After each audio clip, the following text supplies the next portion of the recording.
Gusto ng Lord sabihin sa iyo, kapatid, na ang iyong buhay ngayon, inaalaw ng Lord na daanan natin. Huwag mo lang basta takasan. Alam mo, dati, pag may problema ako, lagi ko sinasabi, Lord, kailan ito matatapos? Kailan mo ako ilalabas? Maintindihan mo rin kasi kapag may trouble ka talaga, hirap na hirap ka, di ba gusto mo na lang matapos? Pero ngayon, ang tinuturo sa atin ng Panginoon, Lord, kung hindi mo tatapusin, kung hindi mo ako ilalabas, patatagin mo ako para ma-endure ko.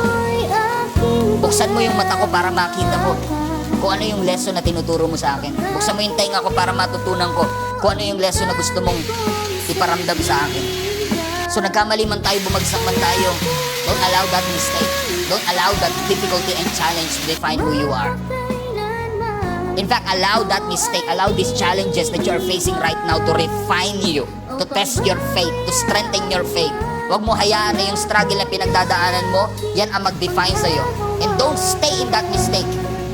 God wants you to succeed. Gusto ng Lord ilabas tayo dito. Matuto tayo. At masabi natin sa Panginoon, Lord, marami pong salamat.